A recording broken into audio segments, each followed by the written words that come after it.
In early spring 2021, three friends and I attempted the Arizona Backcountry Discovery Route. This 750-mile dirt route starts in southern Arizona at the Mexico border and then runs north through Arizona all the way to the Utah border. It's 9 sections long, and our goal was to complete it in just 4 days, even if we had to break a few rules in the process. This is our story.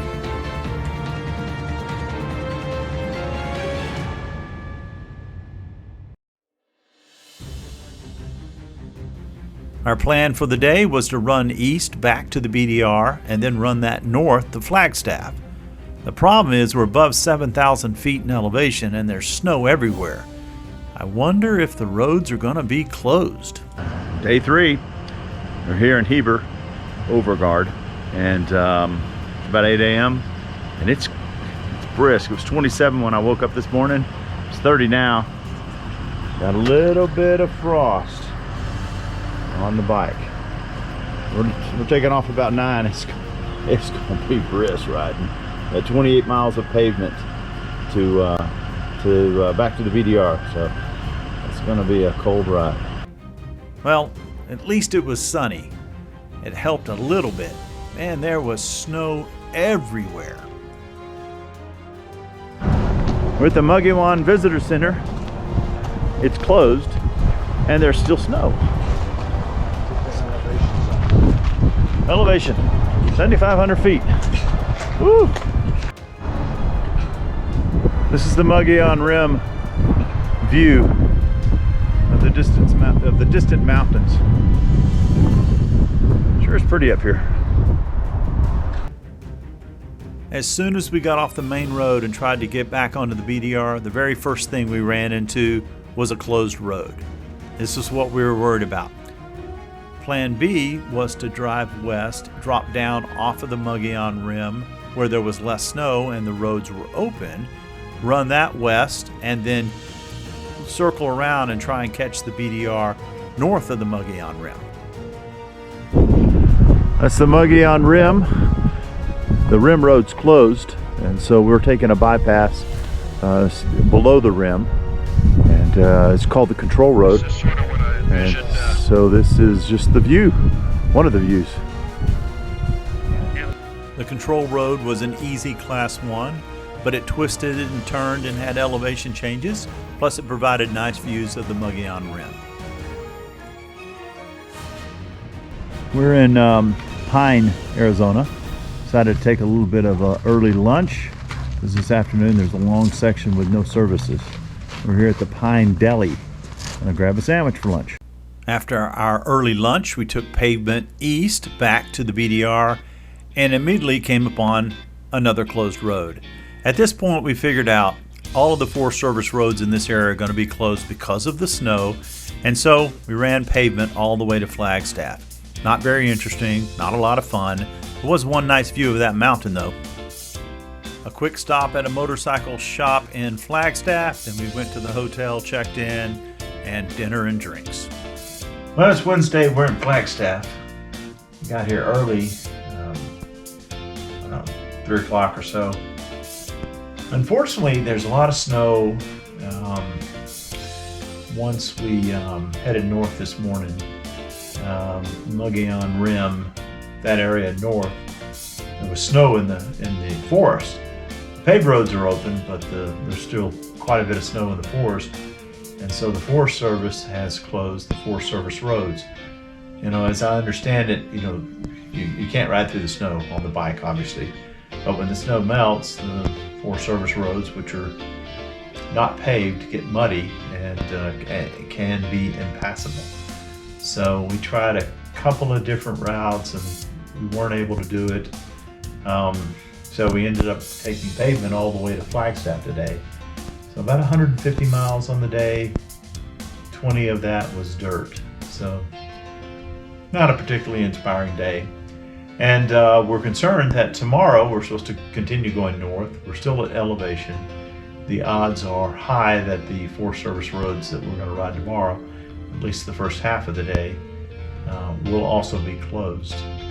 So we've come up with an alternate plan. We're gonna head south to Sedona And just west of Sedona, we're going to catch the Great Western Trail, and we're going to ride that for 2 days south, and then end up back in Sierra Vista on Saturday. And then the idea is that as we head south, the Forest Service roads are more likely to be open. We came from the south; those roads, there's no snow, there's no mud, so the Great Western Trail will get us back south, back down towards Sierra Vista. And it'll be, an alternate route from the BDR that we've done running north. So we're looking forward to that. Should be a lot of fun, and it's cold. It is cold here in Flagstaff. It'll be freezing in the morning, and so we're leaving out at 8 a.m. But Sedona is 4,900 feet in elevation. We're at 7,000 feet in elevation, so that drop will greatly warm things up. So we're looking forward to that. So anyway, that's our report for Wednesday. Looking forward to a fun Thursday with a lot of dirt.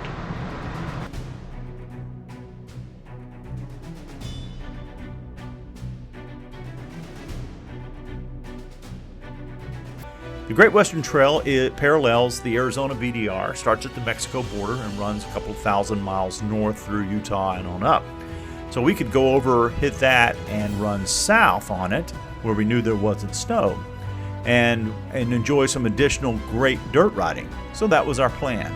We were going to leave Flagstaff, ride pavement down to Sedona, through Sedona to Cottonwood, and then to Jerome. And in Jerome, we would jump on the GWT and ride it 2 days south. And then from there, we would go back to Sierra Vista in our vehicles. So that's what we set out to do on day 4. Here we go. Time to ride. Here we go. Time to ride. I'm looking forward to it. Let's see. It's 34 degrees. Good morning, Mike. Good morning, Richard. How are you on this bright, sunny, cool day? Man, I'm unbelievable. Tell me, looking forward to today? I am looking forward to today. How come? Well, I think we're going to go to new territory, new to us.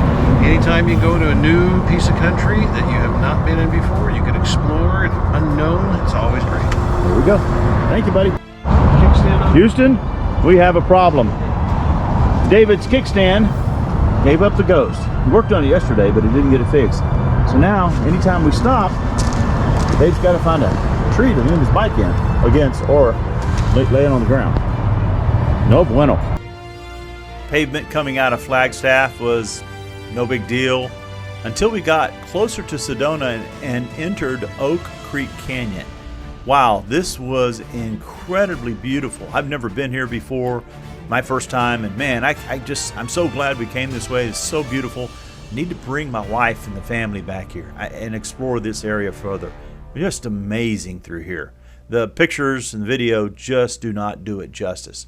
There are a lot of people out today, a lot of hikers. There's still a little bit of snow on the ground, but Sedona's at less than 5,000 feet in elevation. So as we continued south, our elevation dropped, less and less snow. The sun was out. Just a beautiful day. I really, really enjoyed this section of pavement. One day I shall return.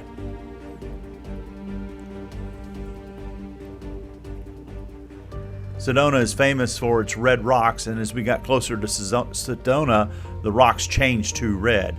And then Sedona itself is just a really cute town, at least what I saw driving through the main street. Clearly set up for tourism, lots of activity, lots of people, really cool place. Beyond Sedona, the next town was Cottonwood, where we stopped for our first meal of the day. We're in Cottonwood, Arizona. Stopped for brunch at Pepe's Cafe. Pepe and his family opened this Cottonwood restaurant 10 years ago. The service was incredible and the food was excellent. I recommend it when you're here. Leaving Cottonwood, we could see the city or town of Jerome up ahead, situated on the side of a hill. Jerome was founded in 1876 as a mining town. It sits at 5,246 feet in elevation. When the mines played out, the population dropped. It didn't turn into a ghost town, but it has under 500 residents. It's a cool little town. I can see why people would go there. we wandered around a little bit and then found the dirt road leading out to the Great Western Trail. The Great Western Trail differs from the BDR in that it is more of a dual sport route. The roads are supposed to be more difficult than the BDR. And so this will be our first experience. None of us have ridden the Great Western Trail before, any part of it. So we were looking forward to it. We come around the corner and the road's closed. Now it's a Forest Service road, and I looked at that sign and said, you know, I don't think that's an official sign. Somebody just took it and stuck it in the cattle guard. There's a wire fence there, so we opened the gate, went through, closed the gate behind us, and off we went. Immediately, the road started climbing and was very rocky. This is a different kind of road than anything we had done, even on the expert sections of the BDR. This section of road proved to be very, very challenging, and we were chatting on the Sennas as we rode, discussing whether we were going to continue or not. All of us were struggling. Mike was struggling the most on his big KTM. But ultimately, we decided to keep going, and boy, was I glad that we did. The views were incredible. The riding, though challenging, was very fun. You're right on the edge of a cliff. As you can see here, the city you see below you is Cottonwoods. We're looking back the way that we came. Just an excellent experience. And this lasted maybe an hour or so of riding this. Really, really good stuff. I most definitely need to return and ride more of the Great Western Trail.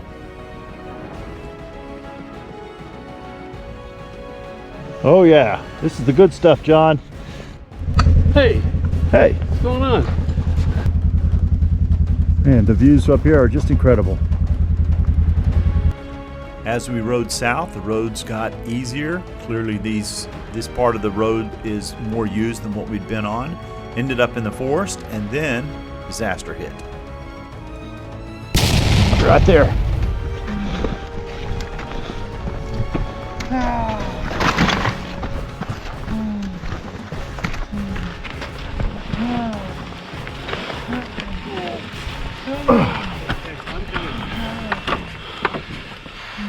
Okay. Push this right here. Get the fucking thing there. That was a hell of an impact. John's bad get off started back here, it looks like.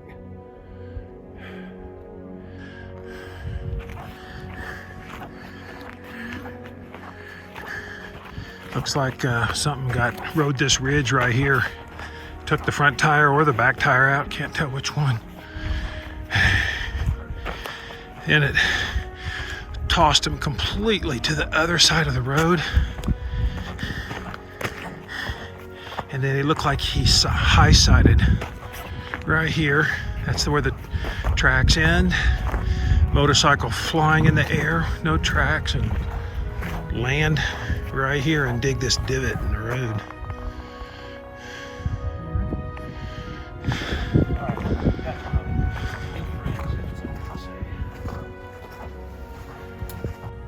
About 15 minutes after John's accident, this couple, Greg and Tammy, were driving by and stopped to see if they could render aid. It was the only car that went by the entire 2-hour time that we were here, and thank God they were here and were able to help. He's not moving much, but he's talking, so. Okay, is he trying not to move then? Yes, he's trying not to move, and every once in a while you can hear him complain about how hurting he is, so which I understand. So he's not feeling at 100%, but he is awake and he's lucid. What's a good phone number for you? Your phone seems to be going to work a lot better for me. It's area code 760. I called 911 about 5 minutes after the accident. It took about an hour for first responders to arrive. Eventually the police showed up, we had an ambulance there, and there were enough folks that we were able to get John stabilized and loaded up into the ambulance, which transported him to the hospital in Prescott. Our challenge at that point was how to get John's stuff, his bike and his gear, out of the woods. Luckily, Greg was a motorcycle rider, and he and Tammy are retired. They live in Prescott in a multi-bedroom house, and they said, hey, come stay with us. Greg will ride John's bike out of the woods. You guys come to our house, stay the night, and we'll take care of you. Man, you just could not have asked for better people to come along and offer to help. After we got settled in at their place and the bikes parked in the garage, we asked them if we could take them out to dinner. They said sure, so we went to downtown Prescott to a place called Whiskey Row, went to the Palace, which is one of the top 10 historic bars in the United States. It's from the 1800s. One of the Earp brothers, I think Virgil, was the town sheriff constable. Virgil, Wyatt, Morgan have all been here. Doc Holliday came here and drank with Big Nose Kate. So it's a very historic place here in Prescott. Steve McQueen shot the movie Junior Bonner here, and they have a tribute to the Granite Mountain Hotshots. Our day ended at Greg and Tammy's place with their dogs. Man, I can't express just how lucky we were that they happened along at the time that John's accident occurred.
The challenge we faced on day 5 was how to get John's bike back to our truck and trailer in Sierra Vista, Arizona.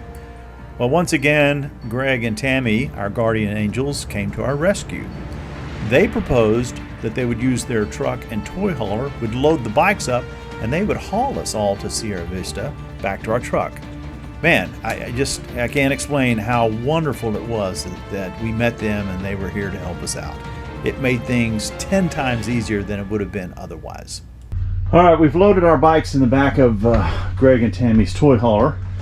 That's my bike down the left and David's on the right. And we've loaded John's bike back to Greg's truck. Mike decided to ride his bike to Sierra Vista, so David and I jumped in the truck with Greg. I'm in the back with the dog, and we headed south. After John arrived at the hospital in Prescott, the decision was made to transport him to Phoenix, where they had a better trauma center. So luckily, we were going through Phoenix on our way to Sierra Vista, so our first stop of the day was at the hospital in Phoenix to pay a visit to John. Visiting the hospital where John is. We found John in reasonably good spirits and in minimal pain thanks to the good drugs they were giving him. John spent a week in the hospital in Phoenix and then was cleared to fly home to Austin. After leaving the hospital, we made a long, uneventful drive down to Sierra Vista, unloaded the bikes out of their truck and trailer, put them in our truck and trailer, and then bid Greg and Tammy a fond farewell. The only thing left for us to do was get up the next morning and make a long drive back to Austin.